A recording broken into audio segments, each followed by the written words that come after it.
Senhor Jesus Cristo, a todos meus amados, abençoados irmãos e irmãs, livres pensadores, amantes das santas e sagradas escrituras. Esse é o projeto da leitura da Bíblia toda do ano de 2025 e para a honra e glória do nome do Senhor Jesus, já estamos no Apocalipse. 76 dias ininterruptos, 3 capítulos de segunda a sexta, 4 capítulos no sábado, 4 capítulos no domingo, e nós estamos caminhando para a conclusão do Novo Testamento ou do Segundo Testamento para a glória de Deus. Hoje nós iremos ler os capítulos de número 11, 12 e 13.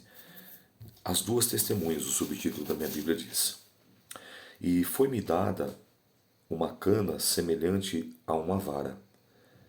E chegou o anjo e disse: Levanta-te, mede o templo de Deus e o altar e os que nele adoram. E deixa o átrio que está fora do templo, e não o meças, porque foi dado às nações, e pisarão a cidade santa por 42 meses. E darei poder às minhas duas testemunhas, e profetizarão por 1260 dias, vestidas de saco. Estas são as duas oliveiras e os dois catiçais que estão diante do Deus da terra.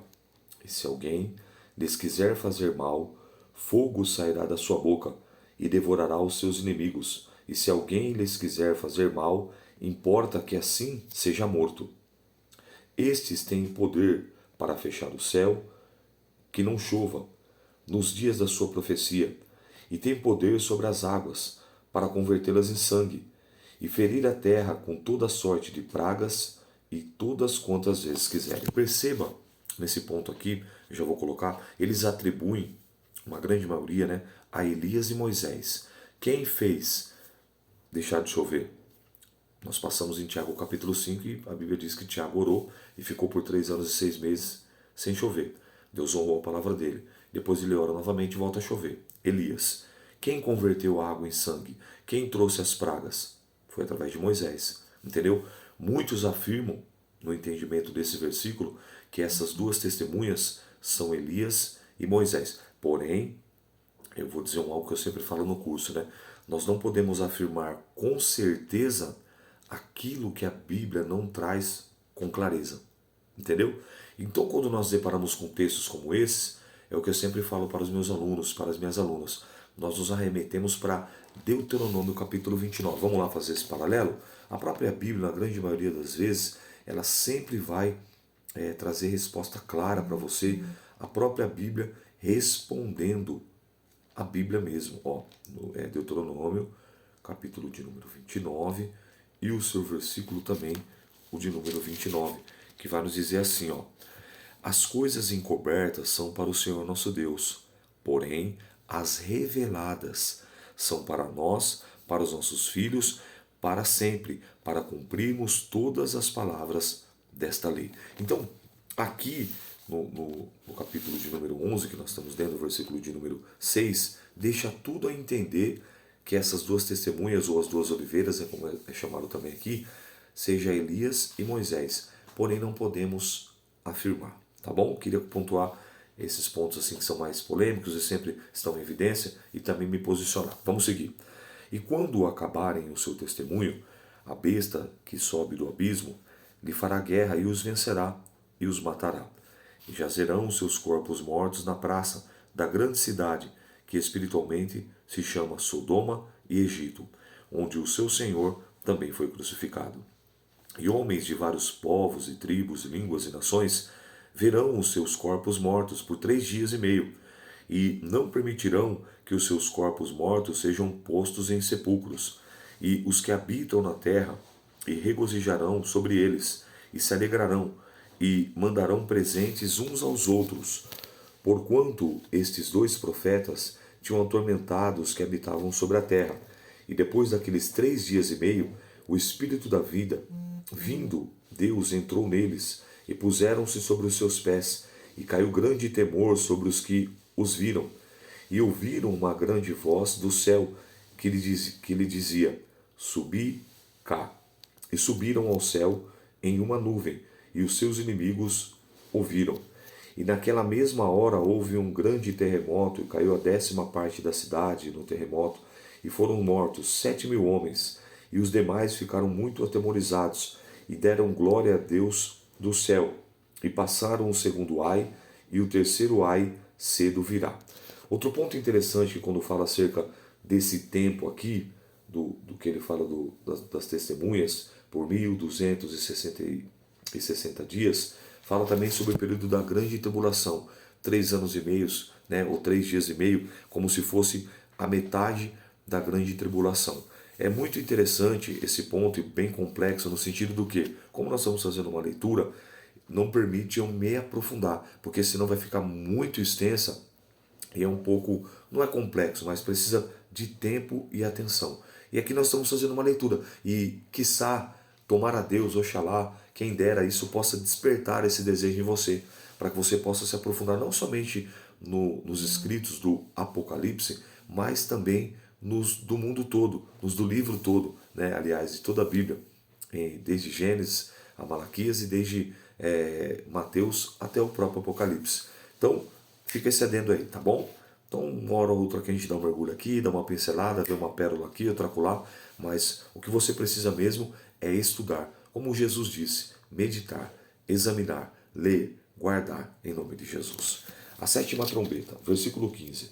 E tocou o 7º anjo a sua trombeta, e houve no céu grandes vozes que diziam: os reinos do mundo vieram a ser o nosso Senhor, de nosso Senhor, e do seu Cristo, e ele reinará para todo sempre. E os 24 anciãos que estão assentados em seus tronos, diante de Deus, prostraram-se sobre os seus rostos e adoraram a Deus, dizendo: graças te damos, Senhor Deus Todo-Poderoso, que és, que eras e que há de vir, e que tomaste o teu grande poder e reinaste.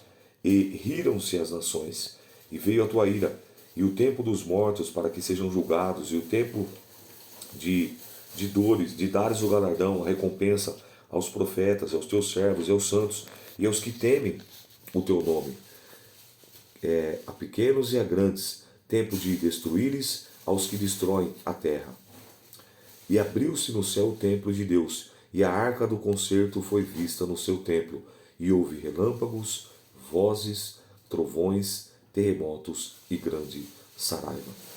Perceba que aqui agora vem uma outra informação bacana. A Arca da Aliança, a Arca do Concerto, depois nunca mais se ouviu falar dela. Agora aqui no Apocalipse, João, tendo a revelação, ele diz, olha que coisa interessante.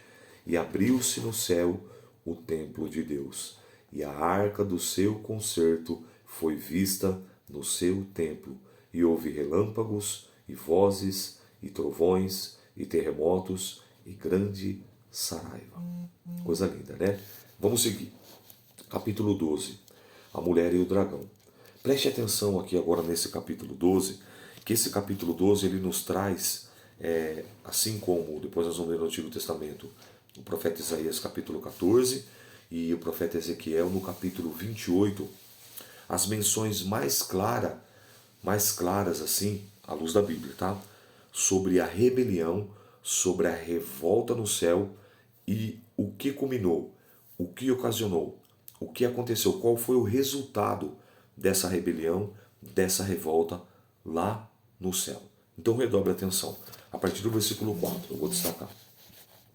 E viu-se um grande sinal no céu, uma mulher vestida de sol, tendo a lua debaixo dos seus pés e uma coroa de 12 estrelas sobre a sua cabeça. E estava grávida, e com dores de parto, e gritava com ânsias de dar à luz. E viu-se outro sinal no céu, e eis que era um grande dragão vermelho, que tinha 7 cabeças e 10 chifres, e sobre a sua cabeça 7 diademas. Então, o dragão aqui é a figura de Satanás. Preste atenção. Capítulo 12, versículo 4. E a sua cauda é a cauda do dragão. Levou após si a terça parte das estrelas do céu. Os anjos que aderiram ao golpe de Satanás, de dragão, antiga serpente, e se rebelaram contra Deus. E os lançou sobre a terra. E o dragão parou diante da mulher que havia de dar à luz, para que, dando ela à luz, lhe tragasse o seu filho. deu à luz a um filho, um varão, que há de reger todas as nações com a vara de ferro. E o seu filho foi arrebatado para Deus e para o seu trono. E a mulher fugiu para o deserto, onde já tinha lugar preparado por Deus, para que ali fosse alimentada durante 1260 dias. Versículo 7. E houve batalha no céu. Miguel e os seus anjos batalhavam contra o dragão. E batalhava o dragão e os seus anjos, mas não prevaleceram, nem mais o seu lugar achou nos céus. E foi precipitado o grande dragão, a antiga serpente, chamado o Diabo e Satanás, que engana todo mundo, e foi precipitado na terra, e os seus anjos foram lançados com ele. E eu vi uma grande voz do céu que dizia: agora é chegada está a salvação, e a força, e o reino do nosso Deus, e o poder do seu Cristo, porque já o acusador dos nossos irmãos é derribado, o qual diante do nosso Deus os acusava de dia e de noite. E eles o venceram pelo sangue do Cordeiro e pela palavra do seu testemunho, e não amaram as suas vidas até a morte. Pelo que alegrai-vos, ó céus, e vós que neles habitais. Ai dos que habitam na terra e no mar, porque o diabo desceu a vós e tem grande ira, sabendo que já tem pouco tempo, ou que lhe resta pouco tempo. Preste atenção. Esse texto é bem claro, onde ele fala sobre a quantidade de anjos que aderiram ao plano de revolta, que se rebelaram, né, que fizeram essa incursão, essa sedição, né, essa revolta contra Deus, para tentar tomar, para tentar usurpar o trono de Deus. Mas vamos colocar uma conta simples assim, ó. Se fosse 100 mil anjos, é mais, tá? Mas só para você entender. Se fosse 100 mil anjos, 30 mil aderiram junto com, até então, o querubim ungido, que se tornou, né, o dragão, a serpente, o diabo, Abaddon, Apolion. Se fosse 1 milhão, né, 300 mil. Desculpe, se fosse 100 mil, 30 mil. Se fosse 1 milhão, 300 mil. Se fosse 100 milhões, 300 milhões. E assim você vai subindo, para você ter um entendimento na conta. Se fossem 10, 3 teriam aderido. Se fossem 100, 30. Se fosse 1.000, 300. Entendeu? Se fosse 10 mil, 3 mil. Então você vê que foi um número considerável. Porém, Miguel e os seus anjos, ou seja, os outros 70%, batalharam e pelejaram. E Deus deu vitória. E eles foram precipitados aqui na terra. Então eu quero liberar uma palavra sobre a tua vida, uma palavra de alerta, mas também uma palavra de ensinamento. Qual é? No versículo de número 12. Preste atenção nisso. Ó. Pelo que alegrai-vos aos céus e vós que neles habitais. Olha agora, ó. Ai dos que habitam na terra e no mar, porque o diabo desceu a vós e tem grande ira e tem grande fúria, sabendo que lhe resta pouco tempo. Meu irmão, minha irmã, você não pode estar aqui servindo a um Deus achando que o adversário não vai investir contra a tua vida. Resta-lhe pouco tempo. Ele vai lutar, ele vai pelejar contra os filhos de Deus, contra os filhos da luz. Ele vai pelejar contra os cristãos genuínos que estão em obediência, em temor, em santidade, não somente com os que estão dentro da igreja, porque nem todos que estão em Israel são israelitas, nem todos que estão na Bahia são baianos, nem todos que estão na igreja são cristãos. Não é contra todos, mas é contra alguns. E Jesus mesmo fala que muitos são chamados e poucos são escolhidos. Jesus fala que os olhos dele estão a procurar os fiéis, que os fiéis andarão com ele. Entende? Então, é muita inocência, vou colocar assim, da sua parte, você anular o que Paulo ensina aqui em Coríntios. Ó, vou aqui em 2 Coríntios também, tem um ensinamento precioso que Paulo fala aqui, ó, segunda epístola aos Coríntios, ó, falando sobre essa mesma advertência, ele diz assim, ó, no capítulo 2, ó, porque não ignoramos os seus ardis sobre Satanás, as suas estratagemas, ó, para que não sejamos vencidos por Satanás. Capítulo 2 de 2 Coríntios, versículo 10 e 11, porque não ignoramos os seus ardis, as suas estratégias, as suas artimanhas. Olha o que o próprio Jesus falou em Mateus 10, em Lucas 10, desculpe, Lucas 10, ele diz, ó, Lucas, capítulo de número 10, eu estou dizendo aqui para você redobrar sua atenção, a sua vigilância. Está muito inocente, achando que não vai acontecer. E quando acontece, você acha que é alguma coisa surreal. Não, Deus alertou. Ó. Ele diz, ó, capítulo 10 de Lucas, e o versículo de número 19. Ó, eis que vos dou poder para pisar serpentes e escorpiões, ó, e toda a força do inimigo. O inimigo tem força. e nada vos fará dano algum. O inimigo tem força, não subestima. Lembra que nós vemos aqui em Judas, Judas, volta um pouquinho mais atrás, estamos no Apocalipse, Judas 1:9, ele diz assim, mas o arcanjo Miguel, o mesmo arcanjo que estava na batalha, antes de ter essa batalha no céu, de ser relatada a batalha no céu, ele diz aqui, que ele teve uma batalha com o diabo, ele contendia com o diabo e disputava acerca do corpo de Moisés. Não ousou pronunciar a palavra de juízo ou maldição contra ele, mas disse, o Senhor te repreenda. Ele usou a autoridade do nome. E o que Jesus falou em Marcos, capítulo 16? Em meu nome expulsarão demônios. Então, meu irmão, minha irmã, é muita inocência da sua parte você achar que o inimigo não vai se levantar contra a tua vida. Por isso que Paulo fala no capítulo 6 de Efésios, a partir do versículo 10, revestivos, está até aqui a minha camisa hoje, revestivos de toda a armadura de Deus, para que possais resistir contra as astutas ciladas do diabo, para que podeis suportar, resistir no dia mau. Então, o inimigo tem grande fúria. Isso não deve ser novidade para você. Porém, o que a Bíblia diz? Vamos lembrar aqui, Pedro, é bom fazer. Aqui eu tenho que dar esses mergulhos, que é para você ficar atento aí. A primeira epístola de Pedro, no seu capítulo de número 5, ele diz assim, primeira epístola de Pedro, no seu capítulo de número 5, versículo de número 8, sede sóbrios, vigiai, porque o diabo, vosso adversário, anda em derredor, bramando como leão. Ele não é leão, mas como leão ele está bramando, buscando a quem possa tragar. E aí Pedro fala, o qual resistir firme na fé, sabendo que as mesmas aflições se cumprem entre os vossos irmãos no mundo. Tiago, volta um pouquinho atrás. Tiago, capítulo 4, versículo de número 7. Sujeitai-vos, pois, a Deus, resisti ao diabo e ele fugirá de vós. Efésios 4, 27. Não deis lugar ao diabo. Então, meu irmão, minha irmã, meu aluno, minha aluna, livre pensador, você que está acompanhando essa leitura, não subestime. O inimigo não brinca de ser inimigo. O diabo não brinca de ser diabo. O dragão não brinca de ser dragão. A serpente não brinca de ser serpente. Tem grande fúria, sabendo que lhe resta pouco tempo. E foram dadas à mulher as duas asas de grande águia, para que voasse para o deserto, ao seu lugar, onde é sustentada por um tempo, e tempos e metade de um tempo, fora da vista da serpente. E a serpente lançou da sua boca atrás da mulher água, como um rio, para que pela corrente a fizesse arrebatar. E a terra juntou a mulher, e a terra abriu a sua boca, e tragou o rio que o dragão lançara da sua boca. E o dragão irou-se contra a mulher, e foi e fez guerra contra o resto da sua semente, e os que guardam os mandamentos de Deus e têm o testemunho de Jesus Cristo. Pelo amor de Deus, isso aqui está claro. Nós vamos começar a Gênesis lá, e aí vai falar o quê? Da semente da mulher. Só que a Bíblia vai falar o quê também? Que nasceria um que esmagaria a cabeça da serpente, que é Jesus o Cristo. Então, meu irmão, minha irmã, não se iluda.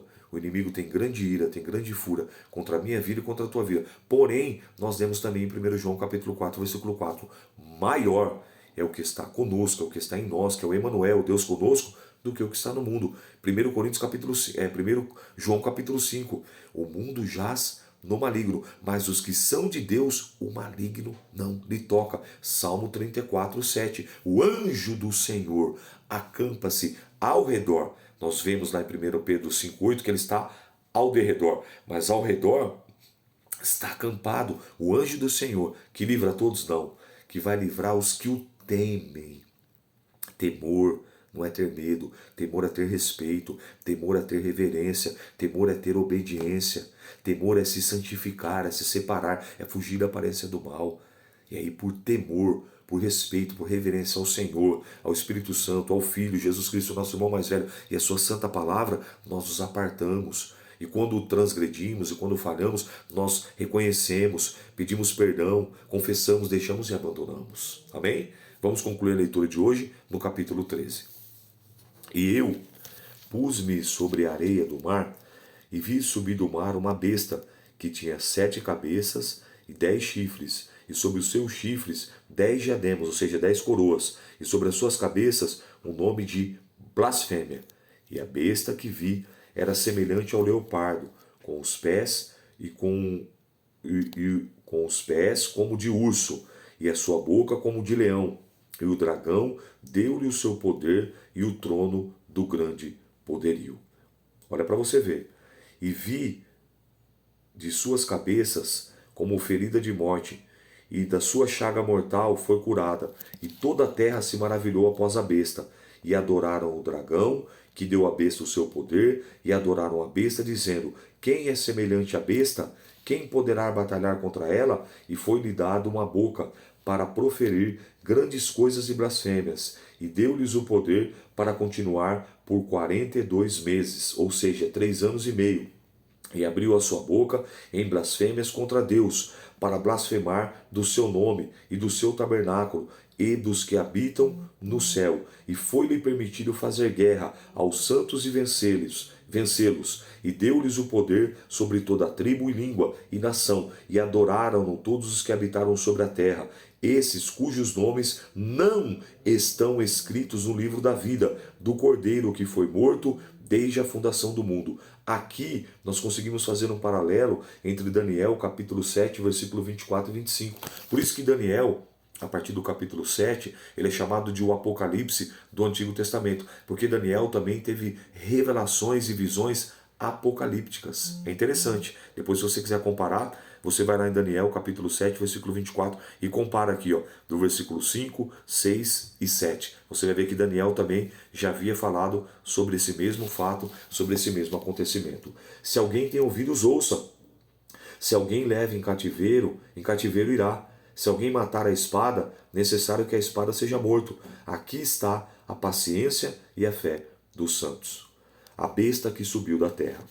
E vi subir da terra outra besta. Você vê uma que subiu do mar, agora outra que subiu da terra. Ó. E tinha 2 chifres, semelhante aos de um cordeiro, e falava como o dragão. E exerce todo o poder da primeira besta na sua presença, e faz que a terra e os que nela habitam adorem a primeira besta, cuja chaga mortal fora curada. E faz grandes sinais, de maneira que até o fogo faz descer do céu, e a terra à vista dos homens. E engana os que habitam na terra, com os sinais que lhe foi permitido que fizesse em presença da besta, dizendo aos que habitam na terra, que fizessem uma imagem da besta que recebera a ferida da espada e vivia. E foi-lhe concedido que desse o espírito à imagem da besta, para que também a imagem da besta falasse, e fizessem que fossem mortos todos os que não adorassem a imagem da besta. E faz que a todos pequenos e grandes, ricos e pobres, livres e servos, sejam posto um sinal na sua mão direita ou nas suas testas, para que ninguém possa comprar ou vender, senão aqueles que tiveram o sinal, ou o nome da besta, ou o número do seu nome. Aqui há sabedoria. Aquele que tem entendimento, calcule o número da besta, que é o número de um homem, e o seu número é 666. 666. Então, perceba, meu irmão, claramente aqui que ele está falando sobre a besta, está falando aqui também o dragão é o diabo, e já falamos também um pouquinho sobre o anticristo, vamos falar um pouco mais, que é uma tríade maligna. O dragão é o diabo, a besta também faz parte da tríade maligna, que se levanta, que vai ter poder, que vai ter autoridade, e o anticristo. Então, assim como tem o Pai, o Filho e o Espírito Santo, já falei sobre isso, estou ressaltando como a Trindade, aqui vai existir uma tríade maligna, falando dos acontecimentos finais. Embora o espírito do anticristo já esteja aqui na terra, atuando e trabalhando tudo que é contrário, tudo que é contra Deus, tudo que é contra a Jesus, tudo que é contra o Espírito Santo, tudo que é contra a sua palavra, anticristo, ateu, que não acredita em Deus, entende? Então, perceba, meu irmão, que essa leitura é uma leitura para você fazer com calma, reler, buscar, pesquisar e, acima de tudo, como eu falei, o meu desejo é que esse livro do Apocalipse, porque ele parece ser um pouco enigmático e de fato é, com suas alegorias, simbologias, dragões, bestas, 7 chifres, 10 olhos e vai subindo e vai descendo, ele causa um pouco de estranheza, porque você não está habituado a se relacionar com as Escrituras. Que você possa despertar esse seu desejo a estudar, a se aprofundar ainda mais, com excelência. Essa foi a leitura de hoje. Estamos indo caminhando aqui já para a reta final do livro do Apocalipse. E querendo Deus, amanhã estaremos de volta. Eu sou o pastor Rômulo, um bereano de verdade, e que o Espírito Santo de Deus possa falar infinitamente melhor na tábua do seu coração. Paz do Senhor.